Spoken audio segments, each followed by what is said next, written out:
और मैं समझता हूँ जय भीम का नारा यही है कि आप अपने कर्तव्य का पालन भी साथ में करें। ये मैसेज आज पुणे की ऐतिहासिक धरती से पूरे बौद्ध समाज को गया है।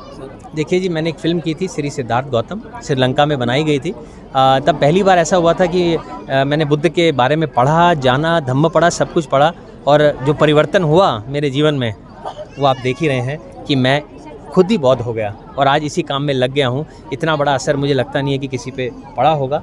मैं बहुत शुक्रगुजार हूँ, अपने आप को बहुत सौभाग्यशाली समझता हूँ कि मैं कहीं ना कहीं धम्म के प्रचार प्रसार में काम आ सकूँ। Everyone, please follow, like, share, comment and subscribe the Samyak Kranti channel. Thank you. देखिए कि मूर्ति एक प्रतीक है कि ये जो भारत देश है ये बुद्ध भूमि है, और धम्म एक ऐसी चीज़ है जो सभी पर लागू होती है। इन द सेंस, आप हिंदू हैं, मुस्लिम हैं, सिख हैं, क्रिश्चियन हैं, उससे कोई फ़र्क नहीं पड़ता। धम्म का अगर आप आचरण करेंगे तो आप इन सारी चीज़ों से उठकर एक अच्छे और बेहतरीन इंसान बनेंगे। ये इसका संदेश है। तो आज पुणे ऐतिहासिक जगह है, तो बहुत सारे ऐसे विहार हैं जहाँ अच्छी मूर्तियाँ नहीं हैं, तो थाईलैंड वासियों की तरफ से यहाँ पे मूर्तियाँ दी जा रही हैं। उम्मीद करता हूँ इससे एक अवेयरनेस भी फैलेगी कि बाबा साहब अम्बेडकर जी का एक सपना था कि बौद्धमय भारत करें, तो ये बौद्धमय भारत की एक शुरुआत है, हम कर चुके हैं। लेकिन अब ये जो धम्म चक्र को गतिमान करने की एक प्रतिक्रिया है जो हम कर रहे हैं, और बहुत अच्छा लग रहा है। काफ़ी प्यार मिला पुणे वालों से। आज अभी यहाँ पे इतनी भीड़ है, ये भीड़ में चंद्रशेखर जावड़े साहब ने पूरा किया है। ये यंग जनरेशन है, तो यंग जनरेशन के लिए क्या बोलेंगे, क्या उन्होंने आना देखिए ये सबसे इम्पोर्टेंट है। मैं बहुत सारा क्रेडिट जो है चंद्रशेखर जी और उनकी वाइफ पल्लवी जी को देना चाहता हूँ, क्योंकि उन्होंने एक भव्य आयोजन किया है यहाँ पर। यूजुअली मुझे कम यंगस्टर दिखते हैं, लेकिन आज इस कार्यक्रम में, क्योंकि ये भी यंगस्टर हैं, तो मुझे इस कार्यक्रम में बहुत सारे यंग लोग दिखे, क्योंकि वही फ्यूचर है। तो जब वो साथ में आएंगे तो मुझे लगता है कि हमारे कार्य जो हैं वो और आसान हो जाएंगे, क्योंकि यंगस्टर्स की आज की तारीख में भारत को ज़रूरत है, बुद्धिस्ट लोगों को ज़रूरत है, उसके लिए काम करें। और मैं समझता हूँ जय भीम का नारा यही है कि आप अपने कर्तव्य का पालन भी साथ में करें। ये मैसेज आज पुणे की ऐतिहासिक धरती से पूरे बौद्ध समाज को गया है। सर, आपने गौतम बुद्ध का रोल बड़ी बेहतरीन से किया था, उसके बारे में क्या बताएंगे? देखिए जी, मैंने एक फ़िल्म की थी श्री सिद्धार्थ गौतम, श्रीलंका में बनाई गई थी। तब पहली बार ऐसा हुआ था कि मैंने बुद्ध के बारे में पढ़ा, जाना, धम्म पढ़ा, सब कुछ पढ़ा, और जो परिवर्तन हुआ मेरे जीवन में वो आप देख ही रहे हैं कि मैं खुद ही बौद्ध हो गया और आज इसी काम में लग गया हूँ। इतना बड़ा असर मुझे लगता नहीं है कि किसी पे पड़ा होगा।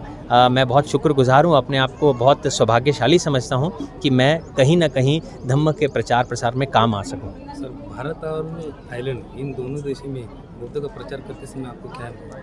देखिए, थाईलैंड में बुद्धिज़्म भारत से गया, और इस बात का वो हमें पूरा सम्मान देते हैं कि आप अगर नहीं होते, भारत देश नहीं होता, बुद्ध नहीं होते, तो आज थाईलैंड ऐसा नहीं होता। इस बात का सम्मान उनके जो संविधान है उसमें भी ये चीज़ लिखी हुई है, जिसमें एक फैक्टर उन्होंने हमेशा रिलीजन को भी दिया है कि उनका काम है कि बुद्धिज़्म की प्रोटेक्शन करना, उसका प्रोपोगेशन करना। और सबसे अच्छी बात जो मुझे वहाँ दिखती है, जो मैं भी चाहता हूँ कि भारत के बुद्धिस्ट लोग सीखें, वो उनका डिसिप्लिन।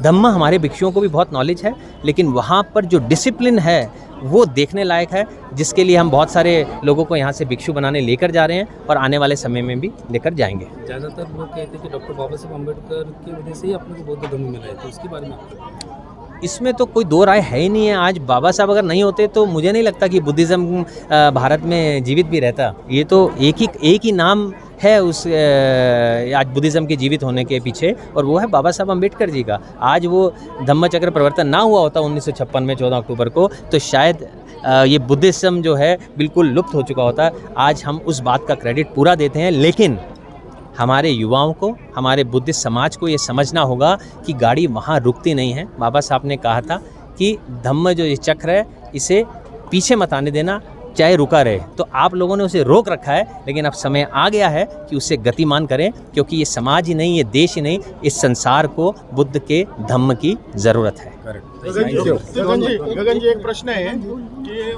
मशहूर एक्टर पल्लवी जोशी, उनका फाउंडेशन है, और वो बुद्ध के नाम से बाहर के देश से बहुत सारा चंदा लेकर आ रहे हैं, और वो खुद को बुद्ध का कार्य करने वाले बताते हैं। तो कन्फ्यूजन है बुद्धिज़्म में और इंडिया में, हिंदुओं में, कि सच्चे बौद्ध कौन है, मतलब कौन कार्य कर रहा है, तो उसके बारे में आप क्या बोल सकते हैं? आपकी राय क्या है? मैं आपको सच बताऊं तो मैंने पहली बार सुना है कि पल्लवी जोशी जी इस तरीके का काम कर रहे हैं। मुझे इस बारे में नॉलेज नहीं है।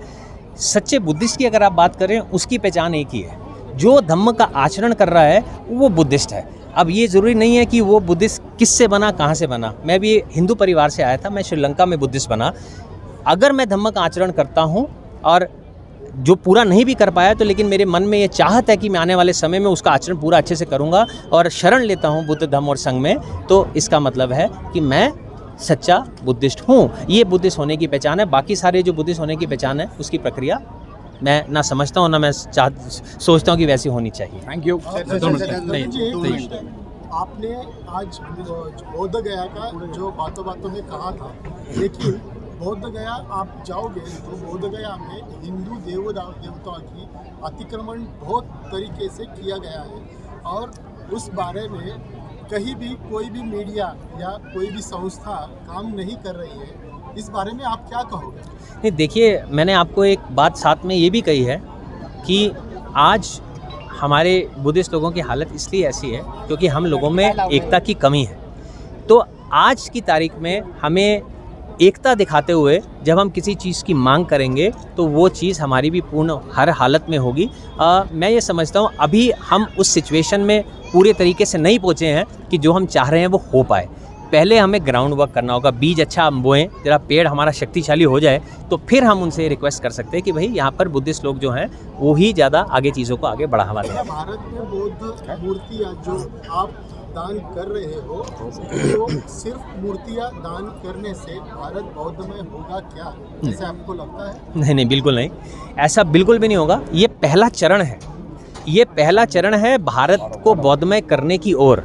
हम पहले मूर्तियों के माध्यम से लोगों को जोड़ने का काम कर रहे हैं। कितने सारे विहार हैं जहाँ अच्छी मूर्ति नहीं है, आप यहाँ पर देखोगे तो चेहरे की खुशी देखिए, लोग एक दूसरे का साथ देने के लिए खड़े हो जाते हैं, कंधे से कंधा मिला के लोग आज यहाँ पर बड़ी दूर दूर से आ रहे हैं। तो कहीं ना कहीं वो एकता का काम कर रही है। जब लोग जुड़ते हैं तो हम उनके साथ धम्म की बात करते हैं। हम कोशिश कर रहे हैं कि और भिक्षु का प्रोडक्शन हो, वो थाईलैंड जैसे दूसरे देश के भिक्षु यहाँ पर आएँ और धम्म के ज्ञान का आदान प्रदान हो। ये एक पूरी प्रक्रिया है, ये पहला चरण है कि हम शुरुआत बुद्ध की मूर्ति के साथ कर रहे हैं जिन जिन विहारों के पास नहीं है।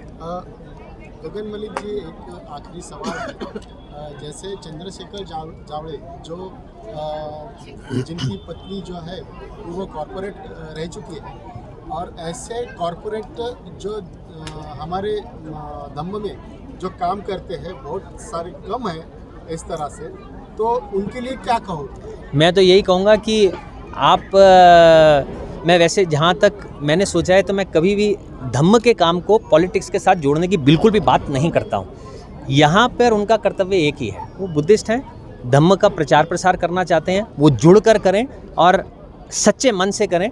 जब वो सच्चे मन से धम्म का प्रचार प्रसार करेंगे तो मेरा ये मानना है ब्लेसिंग्स उनके ऊपर होंगी ही होंगी, चाहे वो बुद्ध की हो, चाहे धम्म की हो, चाहे संघ की हो या पब्लिक की हो। तो मैंने अभी इनको ये कहा है, पॉलिटिक्स को साइड में रख के आप धम्म के काम में जुड़ जाइए और उन्होंने उसकी स्वीकृति दी है, इसलिए हम मिलकर काम कर रहे हैं। Thank you. अच्छा, मेरा एक आखिरी सवाल है। अभी एक सीरियल चालू है जिसमें वो मनोज वाजपेयी हाँ बुद्ध रैली करते हैं। हाँ डिस्कवरी वाला, वो आपको ट्रेलर देखा है? हाँ मैंने अभी उसका। तो उसमें ऐसा दिखाया गया है कि बुद्ध एक विष्णु का अवतार है। हाँ, उसके ऊपर क्या कहेंगे? देखिए कि बाबा साहब ने तो बड़ा क्लियरली कह दिया ना कि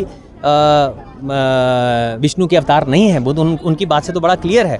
यहाँ पर मैं ये आप लोगों को कहना चाहूँगा, बुद्ध से भी कई बार पूछा गया था कि भगवान है या नहीं है, ये देवी देवता हैं या नहीं है, तो बुद्ध ने उसका आंसर ये दिया था, वो हैं या नहीं है, उससे आपके जीवन पे कोई असर पड़ने वाला नहीं है। अगर कोई चीज़ आपके जीवन में बदलाव लाएगी, आपको बेहतर इंसान बनाएगी, वो है धम्म जो मैं आपको टीचिंग्स दे रहा हूँ। आप आचरण करना शुरू कीजिए, इन बातों में अपना टाइम व्यर्थ ना कीजिए। जहाँ तक बाबा साहब की बात है उन्होंने क्लियर कर दिया, वो विष्णु जी के अवतार नहीं है।